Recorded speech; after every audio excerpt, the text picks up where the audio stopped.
السلام علیکم four class, کیسے ہیں آپ سب؟ امید کرتی ہوں کہ آپ سب بالکل خیریت سے ہوں گے۔ اور جیسا کہ آپ جانتے ہیں کہ ویکیشنز کے اندر ہماری آن لائن کلاسز ہوتی ہیں، آج بھی ہماری اسلامیات کی آن لائن کلاس ہے۔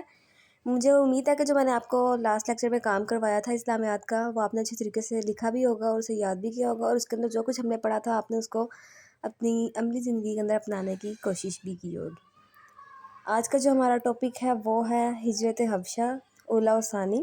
ہجرت حبشہ مطلب پہلی ہجرت کب ہوئی تھی اور دوسری ہجرت کب ہوئی تھی، اس کے بارے میں ہم نے پڑھنا ہے۔ آپ نے اپنی کتاب کا صفحہ نمبر 32 کھولنا ہے۔ ہمارا جو نیا چیپٹر سٹارٹ ہو رہا ہے ہجرت حبشہ اولا و ثانیہ، پہلی اور دوسری پڑھائی کے اندر دیکھ لیتے ہیں کیا ہے۔ اللہ تعالیٰ کی خاطر اور اپنے دین کی حفاظت کے لیے گھر بار چھوڑنے کو ہجرت کہتے ہیں۔ جب ہم اپنے دین کی حفاظت کے لیے اپنا گھر اور جہاں پہ ہم رہ رہے ہوتے ہیں اسے ہم چھوڑ کے کسی دوسری جگہ چلے جاتے ہیں تو اسے ہم کیا کہتے ہیں؟ ہجرت۔ ہجرت حبشہ کیا ہے؟ ہجرت حبشہ سے مراد وہ ہجرت ہے جو صحابہ کرام رضی اللہ تعالیٰ عنہم نے مکہ مکرمہ سے حبشہ کی طرف کی تھی۔ حبشہ عرب کے جنوب میں بحیرہ احمر کے دوسرے کنارے پر واقع ہے۔ حبشہ کہاں واقع ہے؟ عرب کے جنوب میں بحیرہ احمر کے دوسرے کنارے پر۔ آج کل یہ علاقہ ایتھوپیا کہلاتا ہے۔ ایتھوپیا کیا ہے؟ حبشہ کا ہی نام ہے، یہ بر اعظم افریقہ کا ایک ملک ہے۔ اس کے بعد ہے پہلی ہجرت حبشہ۔ پہلی ہجرت کب ہوئی تھی؟ نبی اکرم صلی اللہ علیہ وسلم کا نبوت کا اعلان کیے ہوئے 5 سال ہو چکے تھے۔ 5 سال کے بعد اس عرصے میں جن لوگوں نے اسلام کی دعوت کو قبول کیا ان کو کفار مکہ کی طرف سے سخت تکالیف کا سامنا کرنا پڑا، یہاں تک کہ صحابہ کرام رضی اللہ تعالیٰ عنہ کا مکہ مکرمہ میں رہنا مشکل بنا دیا گیا تھا۔ جب انہوں نے دین اسلام کو قبول کیا تو مکہ مکرمہ کے لوگوں نے ان کے ساتھ اتنا برا سلوک کیا کہ ان کا وہاں پہ رہنا دشوار ہو گیا۔ اس صورتحال میں رسول اکرم صلی اللہ علیہ وسلم نے صحابہ کرام رضی اللہ تعالیٰ عنہ کو حکم دیا کہ تم لوگ حبشہ کی طرف ہجرت کر جاؤ۔ وہاں کا بادشاہ ایک عادل حکمران ہے، مطلب عدل کرنے والا ہے۔ چنانچہ نبی اکرم صلی اللہ علیہ وسلم کے حکم کے مطابق مسلمانوں کا یہ پہلا قافلہ 11 مردوں اور 4 عورتوں پر مشتمل تھا۔ جب پہلی ہجرت ہوئی تو کتنے اس کے اندر افراد شامل تھے؟ 11 مرد اور 4 عورتیں۔ اس قافلے کے امیر مطلب جو اس قافلے کے حکمران تھے وہ کون تھے؟ حضرت عثمان بن عفان رضی اللہ تعالیٰ عنہ تھے۔ اس کے بعد ہے دوسری ہجرت حبشہ۔ دوسری ہجرت حبشہ آپ کے مائنڈ میں آ نہیں رہا کہ ہجرت ایک دفعہ ہو تو گئی ہے کہ دوسری دفعہ کیوں اس کا ذکر آیا؟ چلیں اس کو ایک دفعہ پڑھتے ہیں اور پھر دیکھتے ہیں کہ کیوں ایسا ہوا ہے۔ حبشہ میں یہ افواہ پھیل گئی تھی کہ قریش کے سرکردہ لوگوں نے اسلام قبول کر لیا۔ اس افواہ کی وجہ سے حبشہ کی طرف ہجرت کرنے والے بعض مسلمان واپس آ گئے۔ مکہ مکرمہ پہنچ کر انہیں معلوم ہوا کہ وہ افواہ تو جھوٹی تھی۔ اب دیکھیں جہاں پہ آپ رہ رہے ہیں اس علاقے سے آپ کو محبت تو ہو جاتی ہوگی نا، آپ خود کو وہاں پہ سپوز کر کے دیکھیں، ٹھیک ہے؟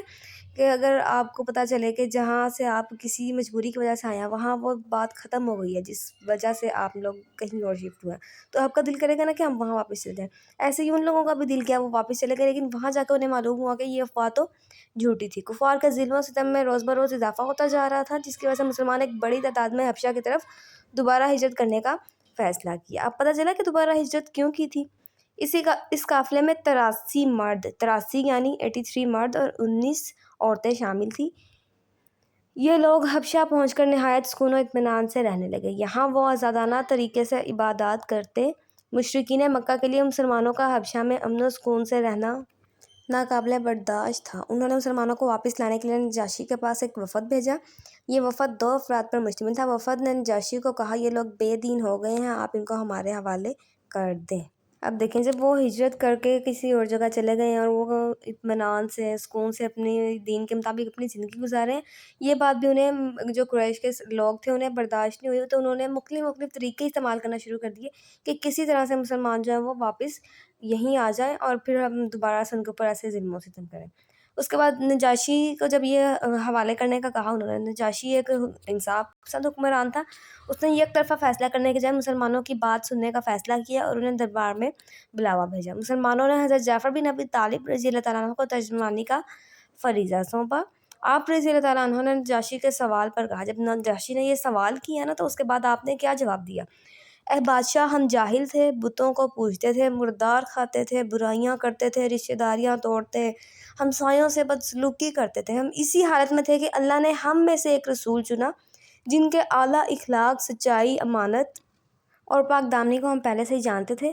انہوں نے ہمیں اللہ کے سچے دین کی طرف بلایا، نماز، روزہ، زکوٰۃ اور کا حکم دیا، پاک دامنی اور صلہ رحمی کی تعلیم دی۔ اب دیکھیں رسول کسے بنا کے بھیجا؟ جنہیں وہ لوگ پہلے سے ہی جانتے تھے کہ یہ بہت سچا انسان ہے، ایماندار ہے، اور ہم بھی ان پر ایمان لے آئے۔ اس وجہ سے ہماری قوم ہم سے ناراض ہو گئی، ہماری قوم نے ہم پر ظلم و ستم ڈھائے، ہمیں ہمارے دین سے پھیرنے کے لیے سزائیں دی۔ ہم نے ان کے ظلم و ستم سے تنگ آ کر آپ کے ملک میں پناہ لی تاکہ ہم امن سے رہ سکیں۔ ہمیں امید ہے کہ آپ کے ملک میں ہم پر ظلم نہیں کیا جائے گا۔ نجاشی یہ گفتگو سن کر بولا، تمہارے نبی اللہ کا جو کلام لائے ہیں ان میں سے کچھ سناؤ۔ حضرت جعفر بن ابی طالب رضی اللہ تعالیٰ عنہ نے سورہ مریم کی چند آیات پڑھ کر سنائی۔